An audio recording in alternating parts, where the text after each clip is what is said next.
the possibility of conviction is zero. Unless yung isa sa apat babaliktad or hindi na i-consider based on the fact na miyembro siya ng minority. Pero kahit bumaliktad, meron naman tayong narinig.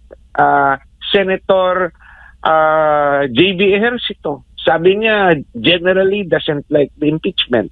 Sabi niya sa news. But he could also change his mind once he is sitting as a judge. Yung isa, sa strategist naman, nag-iisip, Senator Loren Legarda, kasi yung anak, nagkiklaim na DDS. But Senator Loren Legarda is an ally of President Marcos.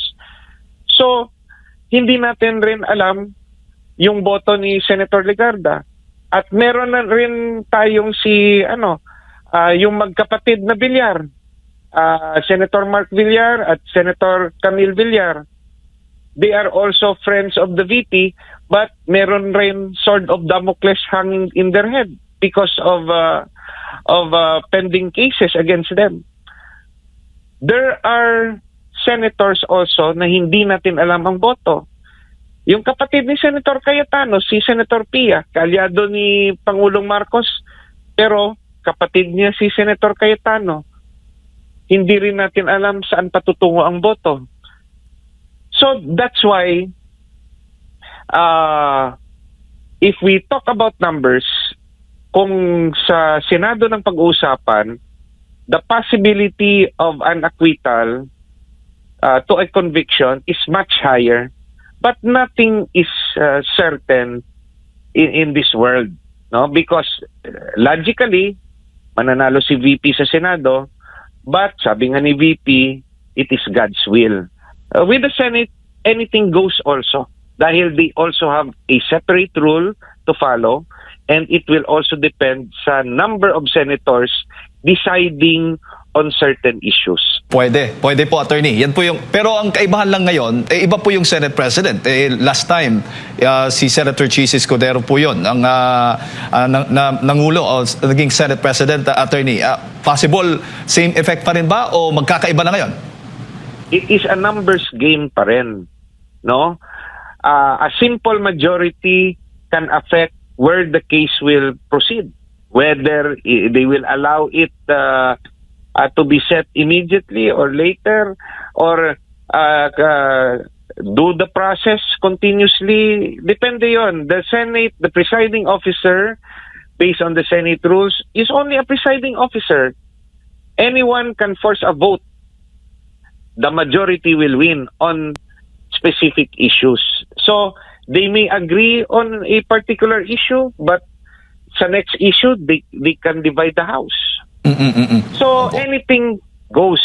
The only thing na talagang set on stone is that to convict, they need 2/3. They need 16 senators. Kaya kahit absent si Senator De La Rosa, his vote does not matter because 16 positive votes are needed. Right now, kung bibilangin natin sa minority block, may 5 solid na kaalyado si VP Sara. Sino sila? Senator Bato, Senator Marcoleta, Senator Bongo, Senator Robin Padilla, Senator Amy Marcos. 5 yan, solido. I don't expect any of them, no? By presumption, that of course, they have to sit as neutral judges. But by presumption, they will vote in favor of VP Sara. Who are the 4 others? We have Senator Cayetano, Senator Villanueva, Senator Escudero, and Senator Jinggoy. These are 4. 4 plus 5 is 9. With those 9 votes, the possibility of conviction is 0. Unless yung isa sa 4 babaliktad or hindi na i-consider based on the fact na miyembro siya ng minority. Pero kahit bumaliktad, meron naman tayong narinig. Senator J.B. Ejercito, sabi niya generally doesn't like the impeachment. Sabi niya sa news. But he could also change his mind once he is sitting as a judge. Yung isa, sa strategist naman, nag-iisip, Senator Loren Legarda, kasi yung anak, nagkiklaim na DDS, but Senator Loren Legarda is an ally of President Marcos. So, hindi natin rin alam yung boto ni Senator Legarda. At meron na rin tayong yung magkapatid na Villar, Senator Mark Villar at Senator Camille Villar. They are also friends of the VP, but meron rin sword of Damocles hanging in their head because of pending cases against them. There are senators also na hindi natin alam ang boto. Yung kapatid ni Senator Cayetano, si Senator Pia, kaalyado ni Pangulong Marcos, pero kapatid niya si Senator Cayetano. Hindi rin natin alam saan patutungo ang boto. So that's why if we talk about numbers, kung sa Senado ng pag-uusapan, the possibility of an acquittal to a conviction is much higher. But nothing is certain in this world, no? Because logically, mananalo si VP sa Senado, but sabi nga ni VP, it is God's will. It is already written kung ano yung kanyang destiny. And the presidency is destiny. Pag nalusutan to ni VP Sara, lalaban na tayo na si VP Sara ang ating presidentiable by 2028. At baka sasabihin niya na kung sino ang kanyang napiling vice presidente at sasabihin niya na kung sino ang nasa isip niya na gusto niyang maging parte para sa Senate slate niya after this impeachment proceeding is over. Opo. Attorney, bago ko lang ipasa kay partner Admar, nabanggit niyo po kasi yung possible scenario na mangyayari na mauulit yung ginawa nila dati na pinagdebatihan po nila, ibinalik po nila yung complaint sa Kamara. At sa puntong ito ngayon, possible na mangyari po yun ulit. Pero pwede bang gamitin po yung petition po ninyo na inihain dyan sa Kamara? Tatalakayin po nila sa Senado kahit pending yan sa Supreme Court, Attorney? It is possible because they used it, the Senate used it as a reason during the first impeachment. Sabi nila may nakabinding kaso sa Korte Suprema, antayin natin ang magiging desisyon ng Korte Suprema.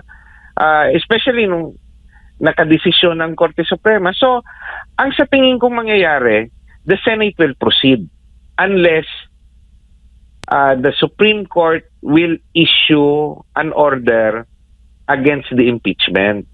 Pero sa correct na proseso, unless there is a restraining order or an injunction from the Supreme Court, the Senate will have to proceed. No, that is their duty under the Constitution. They will have to proceed. But once makialam ang Korte Suprema at sabihin may mali sa proseso, I think the Senate will again vote among themselves whether to remand it back or not. Now, here is a possible constitutional crisis. Pag sinabi ng Korte Suprema, violative of the Constitution yung ginawa ng House sa proceeding nila. Pero yung Senado, boboto yung majority na hindi. Walang karapatan dito ang Korte Suprema na mahimasok. Kailangan ipagpatuloy namin to. If they will force the issue, then there will be a constitutional crisis. Attorney, may aga si Admar po ito. Clarify ko lang po yung inyo pong pananaw. Maaari din po bang tawagin pa or saklaw pa based doon sa naging desisyon ng Korte Suprema na forthwith?